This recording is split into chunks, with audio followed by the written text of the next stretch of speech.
네, 오늘 함께 보실 말씀은 죽은 나사로를 살리자 13번째 내용입니다. 마지막 과가 되고요. 오늘 우리가 봐야 될 중요한 내용에 대해서 우리 교재에서는 이렇게 표현하고 있습니다.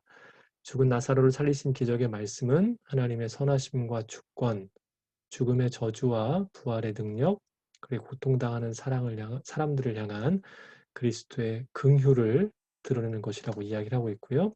신학적 주제는 지금 보시는 바와 같은데요. 애통해 하시고 권세를, 그 죽음의 권세를 거꾸러뜨리시는 예수님이심을 보는 것입니다.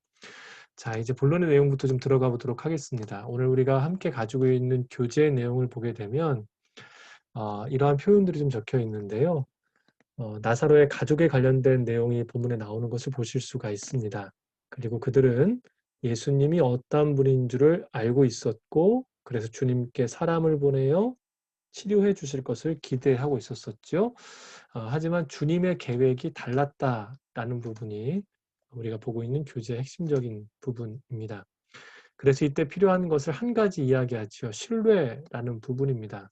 그래서 이것을 우리는 다른 말로, 다른 단어로 믿음이라고 표현합니다. 주님에 대한 믿음, 주님에 대한 신뢰는 우리를 상황을 하시고 우리를 염려하신다는 믿음에서부터 시작된다는 것인데요. 여러분, 이걸 역으로 바꿔 말하면 뭐라고 이야기할 수 있을까요? 네, 우리를 사랑하신다라는 것입니다. 사랑에 대한 확증이 있으면 우리는 신뢰할 수 있고 믿음으로 나아갈 수가 있습니다. 그래서 믿음, 소망, 사랑이 다 귀하지만 그 모든 것을 견고히 떠받들어 영원토록 지속하게 하는 것이 사랑이라는 겁니다. 신뢰와 믿음은 몇 번의 어, 그 잘못된 행동과 기대치에 못 미치는 결과물들을 보았을 때 깨지기 십상입니다. 하지만 사랑은 그 모든 것을 덮지요. 하나님께서는 우리가 신뢰하기를 원하시는데요. 그것은 바로 하나님의 사랑에 대한 확증, 우리를 그만큼 사랑하시고 생각하시며 염두에 두신다라는 그 믿음으로부터 가능한 겁니다. 그래서 이 사랑 안에서의 신뢰는 어떤 능력이 있습니까? 예, 의존할 수 있게 하고요. 어, 그것을 따를 수 있게 하는 것입니다. 자, 이제 오늘 내용 조금 더 구체적으로 보도록 하겠습니다. 오늘 내용이 상당히 깁니다. 요한복음 11장 1절부터 44절까지에 이르는 지금까지 우리가 함께 보았던 모든 성경의 본문 중에 가장 긴 본문을 가지고 있어서 오늘 내용은 조금 빠르게 봐야 될 필요가 있습니다. 1절 말씀 함께 봅니다. 어떤 병자가 있으니 이는 마리아와 그 자매 마르다의 마을 베다니에 사는 나사로라고 이야기합니다. 병자라고 먼저 소개를 하지요. 지금 나사로의 상황이 어떠한지에 대해서 기자가 보여주는 부분입니다. 그래서 잠시 베다니에 대해서 보셔야 될 필요가 있겠는데요. 여러분 여기서 혹시 베다니가 보이십니까? 여러분들 핸드폰으로 보시는 분들은 두 손가락으로 확대를 하시면 이 지도를 크게 보실 수가 있는데요. 베다니는 예수님께서 예루살렘에 들어가기 직전에 들으셨던 곳입니다. 그러면 어디 옆에 있을까요? 당연히 예루살렘 곁에 있습니다. 여러분 위치를 잘 봐두셔야 될 게요. 위에 예수님께서 활동하셨던 갈릴리, 그리고 실질적으로 이 갈릴리의 흐름을 따라 요단강으로 나와 사해가 있는 곳 옆에 예루살렘이 있고요. 이 예루살렘 옆에 베다니는 이쪽에 있습니다.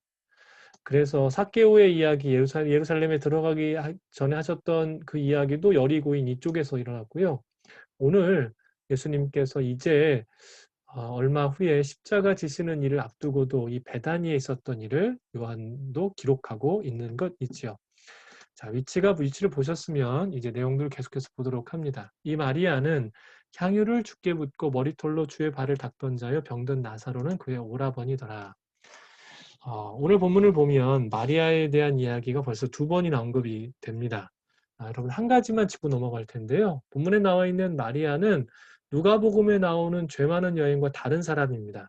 이 2절 말씀 때문에 혼동하시는 분이 많습니다만 다른 여인이고 또 막달라 마리아와도 다른 여인이라는 것은 여러분들께서 오늘 공부이시기 때문에 기억하시고 넘어가 주셨으면 좋겠습니다. 계속해서 3절입니다. 이에 그 누이들이 예수께 사람을 보내어 이르되 주여 보시옵소서 사랑하는 자가 병들었나이다 하니. 3절 말씀을 통해 우리가 눈여겨볼 수 있는 중요한 한 가지 단어가 나오지요. 이 사랑하시는 자라는 표현입니다. 가족들은 예수님께 사람을 보내었습니다. 여러분, 그런데 예수님께 사람을 보내었다라는 것을 오늘날의 말로 하면 지금 예수님께서는 육신의 몸으로 계시지 않고 영으로 함께 계시는데요. 이걸 뭐라고 표현할 수 있을까요? 저는 기도라고 생각할 수 있다고 생각합니다. 기도. 사람을 보내었다라는 것은 이들 안에 예수님에 대한 그만큼의 신뢰와 믿음이 있었다라는 것이지요. 그러면 이 본문이 우리에게 요청하는 한 가지가 있습니다. 과연 기도하는 우리가 사람을 보내어 요청하듯이 그 행동을 한다라는 것은 믿음을 전제로 하는 것인데 정말 기도할 때 우리 안에 믿음이 있는가? 히브리서 11장에서는 우리에게 믿음을 요청합니다. 하나님 앞에 나아가는 자는 그 믿음을 보이고 그 믿음으로 나아가는 자가 하나님을 기쁘시게 한다라고 이야기를 하죠. 기도의 가장 중요한 것은 믿음입니다. 이 부분은 오늘 시간이 없기 때문에 혹시라도 다음에 또 기회가 된다면 다시 또 설명을 드리겠습니다. 그러면서 그들이 사람을 보내어서 하는 이야기가 이렇습니다. 주께서 사랑하시는 자가 정말 가슴 벅찬 표현입니다. 이들 스스로가 이야기할 때 당신께서 사랑하시는 이가 라는 표현을 씁니다. 이러한 표현을 주님께 쓸 수 있다라면 그 사람은 참으로 주님 안에서 복된 자입니다. 당신께서 주님을 사랑하는 나사로가 아니라 주님이 사랑하시는 나사로가 어떻게 이걸 확신할 수 있을까요? 여러분, 주님은 어떤 사람들을 사랑하실까요? 주님은 모든 사람을 사랑하십니다. 중요한 것은 얼마나 내가 주님을 진정으로 사랑하는가에 따라 우리가 이미 우리에게 허락하신 사랑을 더 깊이 느낄 수도 있고 그렇지 않을 수도 있다라는 것입니다. 예전에 옛날 우리나라에 보면 이런 말들 어른들이 썼었죠. 이쁨도 미움도 지 몸에서 난다 라는 표현을 제가 들은 적이 있습니다. 주님 어떤 사람들 사랑하십니까? 모두를 위해 죽으셨습니다. 하지만 그 사랑을 경험하고 주님이 사랑하시는 자라고 표현할 수 있는 것은 그 고백에 합당한 중심으로 주 앞에 나아가는 일이 필요합니다. 생명 다해 주님을 사랑하십시오. 그러면 우리 또한 이 고백으로 주님 앞에 나아갈 수 있습니다. 인생의 가장 행복한 고백이 있다면 바로 이 고백일 것입니다. 주님이 사랑하시는 자인 제가 주님을 바라봅니다. 자, 이제 계속해서 4절 말씀 봅니다. 예수께서 들으시고 이르시되 이 병은 죽을 병이 아니라 하나님의 영광을 위함이요 하나님의 아들이 이로 말미암아 영광을 받게 하려 함이라 하시더라. 4절 말씀에서는 특별히 한 가지의 단어를 우리에게 전해줍니다. 하나님의 영광. 그러면서 예수님께서는 이것을 뭐라고 표현하십니까? 죽을 병이 아니다 라고 이야기합니다. 아멘. 여러분, 이 병은 죽음이 종착지가 아니라고 예수님께서 이미 선포하셨습니다. 죽을 병이 아니다. 죽음을 넘어선 하나님의 역사가 있을 것이다. 죽음을 넘어선 하나님의 영광이 임할 것이다. 오늘 주님께서 우리에게 말씀하시는 이 음성을 듣는 일이 중요합니다. 이 일은 네가 생각하는 그것으로 끝나는 게 아니다 라는 겁니다. 그래서 우리는 우리의 시선을 넘은 주님을 향한 그 음성이 필요하다라는 것이지요. 그러면서 주님은 죽음이 종착지가 아닌 오늘 이 일은 반드시 하나님의 영광으로 규결될 것이라고 말씀하시는 건데요. 이 안에는 숨은 뜻이 있죠. 하나님의 영광을 드러날 것은 죄로 인해서 그가 병에 걸린 것이 아니다라는 겁니다. 그래서 주님의 하나님의 영광은 누구를 통해 드러납니까? 사랑하시는 자를 통해 하나님의 영광이 드러날 수 있음을 오늘 우리에게 말씀하십니다. 하나님의 영광이라니요. 도무지 감당할 수 없는 단어입니다. 그런데 사랑하시는 자를 통해 하나님의 영광은 드러나게 되어 있습니다. 중심을 다하여 주께 내어드리는 자. 그래서 하나님의 영광을 드러내기 위해 우리에게 또 한 가지 요청되는 것은 하나님의 시간과 우리의 시간이 다름을 알고 사랑받는 우리는 믿음과 인내로 주 앞에 나아가는 일이 필요하다라는 것입니다. 계속해서 5절과 6절이 있습니다. 예수께서 본래 마르다와 그 동생과 나사로를 사랑하시더니 여러분 제가 5절 말씀에 색깔을 다르게 한 단어가 있습니다. 마르다라는 이름입니다. 앞서서 보시면 1절에서는 누가 먼저 이름이 언급됩니까? 마리아입니다. 근데 5절 말씀에 보시면 이 사랑하시더니라는 표현을 쓰는데 굳이 마르다의 이름을 앞에 꺼내어 놓으셨습니다. 왜 요한복음의 기자는 예수님의 중심을 알고 왜 이렇게 굳이 순서를 바꿔가며 기록했을까요? 우리가 보통 마르다는 마리아와 다르고 마리아가 주님께 더 사랑받았다라고 생각하기 쉽습니다만 여러분, 우리를 지으신 분은 하나님이십니다. 기질이 다름으로 인해 주님께 다른 방법으로 나아가는 자들을 덜 사랑하시고 더 사랑하시는 게 아니라는 겁니다. 주님은 그를 그대로 받아들이시는 분이십니다. 오늘 요한복음의 기자는 이러한 편집을 일부러 함으로 인해 마르다 또한 주님이 사랑하시는 귀한 자임을 이야기하고 있습니다. 계속해서 6절 말씀 읽습니다. 나사로가 병들었다 함을 들으시고 그 계시던 곳에 이틀을 더 유하시고 이틀을 더 유하셨다라고 이야기하고 있는데요. 이틀을 더 유하시는 예수님의 마음은 어떠하셨을까요? 여러분 생각해 보셨습니까? 5절 말씀이 특별히 우리에게 힌트를 줍니다. 뭐라고 이야기하고 있습니까? 사랑하셨답니다. 사랑하셨는데 이틀을 더 유하셨습니다. 다시 한번 묻습니다. 예수님의 마음은 어떠셨을까요? 꼭 기억해 주십시오. 우리의 기다림보다 주님의 기다리심이 훨씬 더 크십니다. 바로 사람을 살리실 수 있는 능력을 가지신 분이 그들과 함께 울어주십니다. 여러분, 주님은 결코 우리를 홀로 내버려 두시는 분이 아닙니다. 곁에 계신 주님만 발견할 수 있다면 사망의 음침한 골짜기를 다닐지라도 해를 두려워하지 않게 됩니다. 주님의 기다림이 우리의 기다림보다 훨씬 더 크십니다. 염려하지 마십시오. 마음 조려하지 마십시오. 근심하지 마십시오. 주님의 마음을 아는 이들은 오늘 넉넉함으로 살아갈 수 있습니다. 그래서 오늘 우리 가운데 필요한 것은 믿음입니다. 그러한 주님을 사랑의 확증을 가지고 그 주님께 의지하며 신뢰하는 일이 필요하다는 것이죠. 7절과 8절 읽습니다. 그 후에 제들이 이르되 유대로 다시 가자 하시니 제들이 말하되 라삐 방금도 유대인들이 돌로 치려 했는데 또 그리로 가시려 하나이까. 예수님은 실제로 먼 곳에 계셨었지요. 예수님을 죽이려 하는 일 때문이었습니다. 베다니로 간다는 것은 굉장히 위험한 일입니다. 주님은 그러한 것을 전혀 개의치 않으셨습니다. 사랑하셨기 때문이지요. 자, 이러한 상황 가운데에서 예수님께서 또 말씀하십니다. 또 이르시되 우리 친구 나사로가 잠들었도다. 그러나 내가 깨우러 가노라. 제자들이 이르되 주여 잠들었으면 낫겠나이다.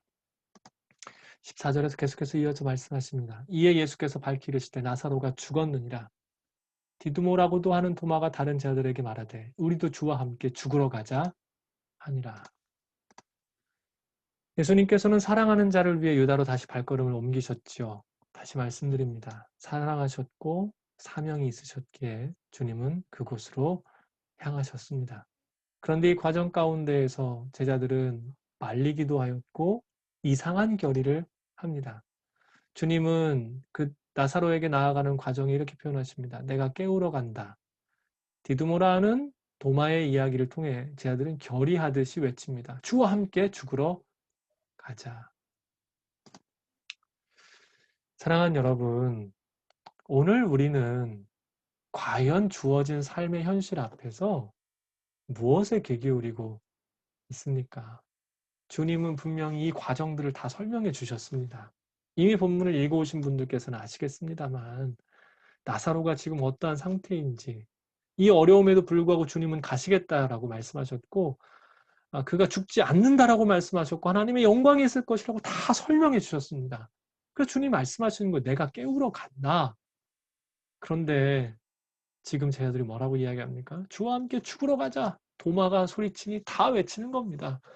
그들의 열정은 귀합니다만 열정은 방향이 맞을 때에 아름답습니다. 세상을 어지럽게 하는 것은 안타깝게도 잘못된 열정입니다. 세계 1, 2차 대전을 일으킨 이들은 어떤 사람들이었습니까? 아주 열정적인 사람들입니다. 지금도 악을 행하는 이들이 아주 열정적인 사람입니다. 여러분, 오늘 우리가 주님과 함께 동행하는 이로써 과연 우리의 열정이 주로부터 출발하는 것인지 상황과 현실을 바라보는 나의 눈으로 인한 것인지 생각해 봐야 합니다. 오늘 그래서 영광을 향하신 주님의 모습, 오늘 말씀을 읽어보신 분은 아시겠습니다만 이 제자들의 믿음을 위해서 이 일들을 행하셨던 주님임을 우리가 알 수 있습니다. 이러한 연약함에도 불구하고 주님은 이들을 데리시고 그들의 믿음을 온전케 하시기 위하여 그들과 함께 동행하시며 나아가십니다. 오늘 우리에게도 주님은 여전히 그 은혜의 일들을 행하고 계십니다.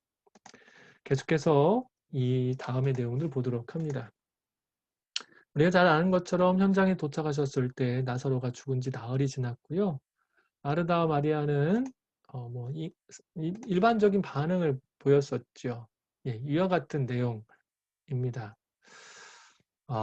하지만 하나님은 우리와 늘 함께 하심을 이미 앞선 세션에서도 보셨습니다만, 앞선 단락에서도 보셨습니다만, 1단락에서 보신 것처럼 우리가 그것을 간직하는 일이 중요합니다.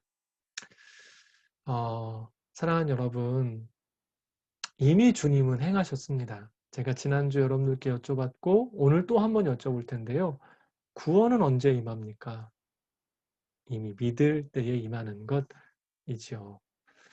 주님이 생명을 주시는 분이기도 하지만 주님 자체가 생명이심을 고백할 수 있었을 때 우리는 현상을 넘어선 참된 은혜를 경험하게 됩니다. 자, 이제 본문의 내용을 좀 더 구석구석 살펴보도록 하겠습니다. 17절입니다. 예수께서 와 보시니 나사로가 무덤에 있은 지 이미 얼마나 됐습니까? 나흘이라. 나흘에 대해서 우리가 좀 살펴볼 필요가 있는데요. 왜 나흘이라는 단어를 쓰게 되었을까요? 이스라엘의 그 당시의 장례에 대한 기본적인 생각이 있었는데요. 3일째까지는 영혼이 머물러 있다가 나흘째 이제 뭐 천국으로 가든 지옥으로 가든 간다라는 그들한테 특별한 이렇게 의식들이 좀 있었습니다. 왜 그랬는지는 잘 모르겠습니다. 하지만 나흘째 영혼이 떠난다라고 했는데 그 이유가 어떻게 보면 고대 근동에 무더웠던 날씨, 습하지 않지만 무더웠던 날씨 가운데에서 기록들을 보면 사흘째 되던 날, 이미 시체는 부패하기 시작했습니다만 사흘째 되기 시작하면 얼굴이 부패하기 시작한답니다. 그래서 얼굴이 이 부패하여 완전히 썩어져 냄새가 나는 상태가 되었을 때 흉해진 얼굴 가운데 영혼도 떠나간다. 그래서 이 나흘이라는 이 단어는 완전한 죽음을 뜻합니다. 3세기까지 이들 안에 이러한 그 생각들이 있었다라고 기록되어 있고요. 그래서 이 장례 문화를 보면 이 3일이 중요한데 멀리서 온 이들이 있기 때문에 온 이들이 첫째 날을 함께 슬퍼합니다. 둘째 날은 상주와 가족들과 함께 교제하고요. 셋째 날은 영원히 떠나가는 날이기 때문에 왔던 이들도 이틀을 머물고 2박 3일째 되던 날 떠나가게 되는 것입니다.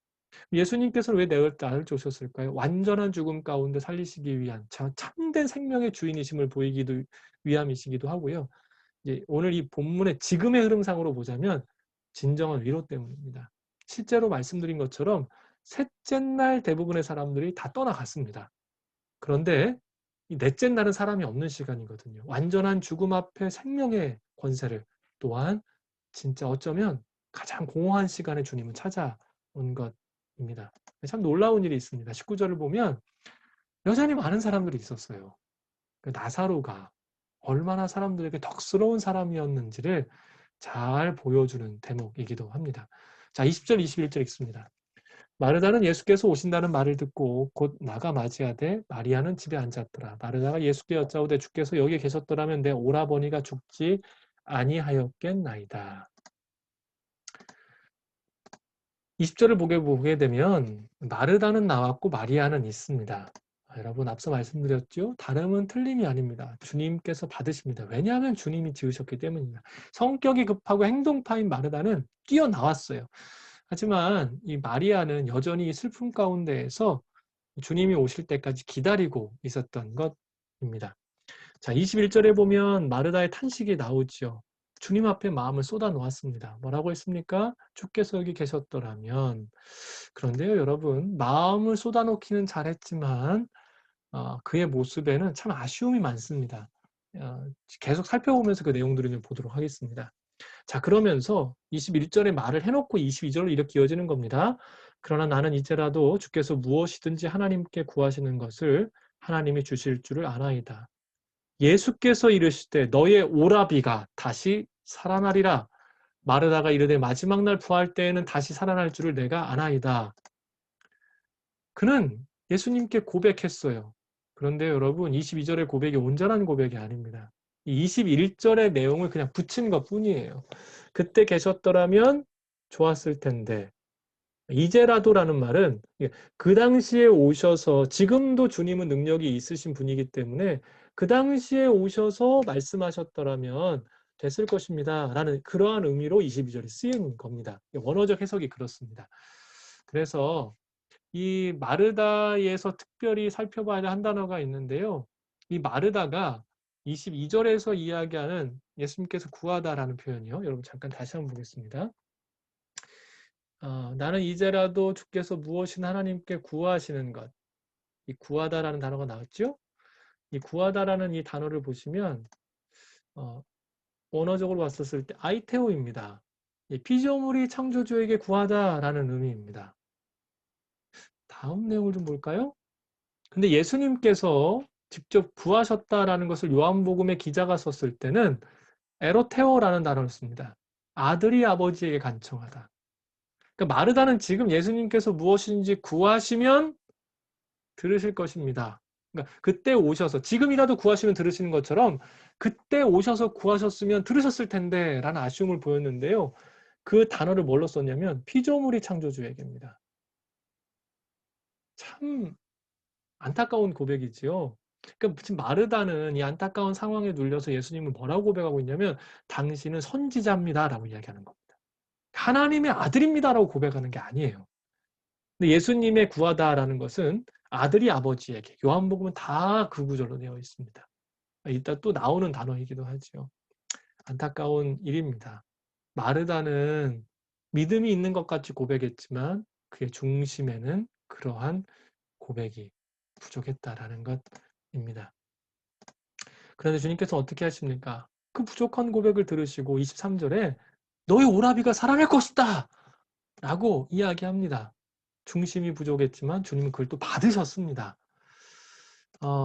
그런데요, 주님의 말씀에 믿음의 고백을 드리지 못했고 부활의 날에 살아날 것입니다. 라고 또다시 주님 앞에 부족한 모습을 보이시죠. 예수님께서 뭐라고 말씀하십니까? 이렇게 표현하십니다. 예수께서 이르시되 나는 부활이요 생명이니 나를 믿는 자는 죽어도 살겠고 무릇 살아서 나를 믿는 자는 영원히 죽지 아니하리니 이것을 네가 믿느냐?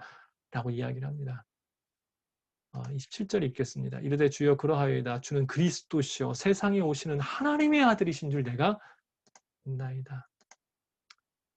예수님의 말씀과 마르다의 이 고백에는요, 여러분, 전혀 문제가 없어요. 참 놀랍게도 예수님께 자신을 밝히셨어요. 역사상의 가장 놀라운 일이 무엇인 줄 아십니까? 하나님이 당신이 누구인지를 이야기하시는 부분입니다. 하나님의 자기 계시만큼 놀라운 일은 역사상에 없습니다. 예수님께서 친히 마르다의 심령을 새롭게 하시기 위하여서 당신이 누구이신 줄을 그 앞에서 밝히셨어요. 그래서 이에 대해서 마르다도요, 그 합당한 반응을 보입니다. 예수님 그리스도에 대한 3대 고백 중에 하나가 이 마르다의 고백이기도 합니다. 근데 어떻습니까? 이미 마르다의 고백은요, 그 중심에 예수님을 선지자로 보고 있어요. 이 역설인 거예요. 중심은 선지자인데 입술은 하나님의 아들이라고 고백합니다. 어떤 의미일까요? 그게 그냥 명제로 머물러 있는 겁니다. 능력이 없는 말, 능력이 없는 지식. 그래서 말씀 28절로 이어지게 되는데요. 이 말을 하고 돌아가서 가만히 그 자매 마리아를 불러 말하되 선생님이 오셔서 너를 부르신다 하니. 놀라운 고백이었습니다. 그런데 한 가지가 없습니다. 뭘까요? 베드로가 이 고백을 했었을 때 예수님 베드로 엄청 칭찬하셨거든요. 기억하시죠? 이것을 알게 하신 이는 성령님이시다. 너는 교회 반석이 될 것이다. 하늘을 열쇠를 주겠다. 그런데 없었어요. 그래서 그녀가 할 수 있는 것은 무엇입니까? 중심을 지닌 동생 부르는 일밖에 없었다라는 것입니다. 정말 안타깝고 가슴 아픈 일입니다. 주님 마르다 사랑하십니다. 그래서 그에게 자기를 보이시기까지 하셨어요. 그런데 마르다가 현실에 눌렸나 봅니다. 그리고 그의 중심이 온전치 않았습니다. 계속해서 내용도 보도록 하겠습니다. 이제 이 다음 내용을 보면 예수님의 비통하시는 모습을 볼 수가 있습니다. 실제로 로마서의 말씀과 같이 주님은 우리에게 그렇게 함께 울어주시는 분이시죠. 우리 하나님의 형상을 지닌 자들입니다. 그래서 우리가 죄와 죽음을 슬퍼하는 것은 하나님의 미움을 반영하는 것이고요. 비탄으로 끝나지 않았다라는 것이 오늘 본문에서도 중요한 내용으로 이어져 갑니다. 계속해서 내용 좀 이어서 보도록 하겠습니다. 마리아가 이 말을 듣고 급히 예수께 나아가지요. 30절. 예수님이 근데 어디 계십니까? 마을 어귀에 마르다가 맞이한 그곳에 계신다라고 이야기하고 있습니다. 우린 물어야겠죠. 왜 그곳에 계셨는가? 자, 언니의 부름에 마리아가 움직였다라고 성경은 이야기하고 있고요. 예수님은 마을 어귀에 여전히 멈춰 계십니다. 마리아가 나올 때까지 그 자리에 계셨었어요. 다시 한번 묻겠습니다. 왜 거기에 계셨을까요? 32절 읽어봅니다. 마리아가 예수 계신 곳에 가서 배웠고 그 발 앞에 엎드려 이르되 주께서 여기 계셨더라면 내 오라버니가 죽지 아니하였겠나이다 하더라. 33절입니다. 예수께서 그가 우는 것과 또 함께 온 유대인들이 우는 것을 보시고 심령의 비통이 여기시고 불쌍히 여기사 이르시되 그를 어디에 두었느냐 이르되 주여 와서 보옵소서 하니 예수께서 눈물을 흘리시더라. 하나님께서 중심을 보시는 분이시지요. 예수님께서 참 놀랍게도 마리아의 이야기 뒤에 눈물을 보이십니다. 그리고 나사로의 소재를 부르셨습니다. 아까하고 이야기의 흐름이 다릅니다. 마르다의 이야기에는 예수님께서 마르다의 믿음을 견고히 새롭게 하시고자 계속된 말씀을 주셨는데요. 마리아의 이야기에는 예수님 우셨어요. 그리고 나사로의 소재를 물으세요. 다르지요. 그럼 보십시오. 21절의 마르다와 지금 방금 전에 읽었던 마리아는 표면적으로 이 단어가 다 똑같습니다. 똑같은 말을 했습니다. 주께서 여기 계셨더라면 내 오라비가 죽지 않았을 것입니다. 그런데 예수님은 왜 다른 모습을 보이실까요? 마르다에게는 없고 마리아에게 있는 한 가지가 있다는 겁니다. 32절에 그 표현이 나와 있는데요. 바로 이 부분. 그 말 앞에 엎드렸다. 마르다는요. 스스로 모르는 공허한 말을 계속해서 되뇌었습니다. 하지만 그 말을 되뇌었던 마르다와 달리 마리아는 오자마자 뭐부터 합니까? 엎드립니다. 그리고 33절에 보면 그녀가 울었다라고 표현하고 있습니다. 마르다는 빠른 행동으로 칭찬받을 만합니다만 중심을 들이는 일에 서툴렀습니다. 그리고 무언가 외적인 부분에 계속해서 더하고 더하는 일에 힘을 썼죠. 하지만 마리아는 반대입니다. 마리아는 좀 느렸지만 주님께 나와 엎드렸습니다. 상황에 엎드리지 않고 주님께 엎드렸습니다. 그리고 자신의 중심인 눈물을 보였습니다. 진실한 중심이 아닌 표면적인 행동을 보였던 마르다의 말 앞에서 주님은 이동하실 수가 없으셨어요. 우리가 참 많은 기도가 있지요. 그런데 우리의 많은 기도가 중심으로 주님께 나아가지 않으면 주님을 만났음에도 불구하고 주님께서 우리의 사건 중심으로 오시지 못하세요. 너무나 중요한 영적 원리입니다. 마르다의 모습으로는 주님이 우리 안으로 들어오실 수가 없으시다라는 것입니다. 감당할 수 없는 상황이 펼쳐질 때 우리가 해야 될 것은 지난주에도 나눴었죠. 딱 한 가지입니다. 그냥 주님 발 앞에 엎드리면 됩니다. 제가 저희 아이 어렸을 때 목욕시키면서 매일 했던 기도 중에 한 가지가 이겁니다. 목욕을 시키면서 머리부터 발까지 기도를 하면서 시켰거든요. 그런데 이 무릎을 시킬 때 제가 이렇게 기도했었습니다. 하나님, 이 무릎이 세상 앞에 꿇지 않고 오직 기도함으로 주님 앞에 꿇어 세상을 이기는 자가 되게 하옵소서. 주님께만 꿇는 무릎이 되게 하옵소서. 사랑하는 여러분, 중심을 다해 주님께 엎드리는 자, 주님께서 오시고 주님이 행하십니다. 마르다는 안타깝게도 중심을 내어 보이는 일에 온전치 않아 마리아가 필요할 수밖에 없었다라는 것입니다. 개인적으로 오늘 본문에서 가장 감동적인 부분은 예수님께서 함께 울어주신다는 겁니다. 왜입니까? 그 첫 번째 이유는 사랑하시기 때문입니다. 저는 오늘 이 본문이 너무나 감사합니다. 굳이 울어주시지 않으셔도 되시는 분이 사랑하시기에 울어주신다는 이 모습이 너무나 감사합니다. 앞서서도 말씀드렸습니다만 사랑하는 여러분, 여러분들은 홀로가 아닙니다. 우리의 기다림보다 주님의 기다림이 훨씬 더 크십니다. 그 주님의 사랑을 경험하십시오. 보십시오. 느끼십시오. 요한일서 1장 1절에 나온 것처럼 보고 만지고 느끼고 들은 바 되십시오. 그것이 오늘 우리가 예수 그리스도를 믿는 사람으로서 경험해야 될 가장 중요한 모습입니다. 두 번째는 무지함과 죽음에 매여 있는 인생을 보셨기 때문입니다. 이 무지함에 대해서는 계속해서 언급이 될 겁니다. 이제 마지막 단락 보도록 하겠습니다. 예수님께서 우리 교재에서 보면 나사로야 나오너라 라고 이야기하며 그는 그대로 그 옷을 입고 나오지요. 예수님은 어떤 분이십니까? 죽은 이를 살리시는 분입니다. 영과 육체 모든 것을 온전케 하십니다. 우리가 살 수 있는 것은 주님의 죽으심 때문임을 우리는 잘 알고 있습니다. 그래서 우리에게 해야 될 한 가지는 믿고 주님께 나를 내어드리는 일입니다. 두 가지의 교훈을 이야기하고 있죠. 첫 번째, 하나님의 시간과 우리의 시간은 다릅니다. 누구를 신뢰해야 됩니까? 하나님입니다.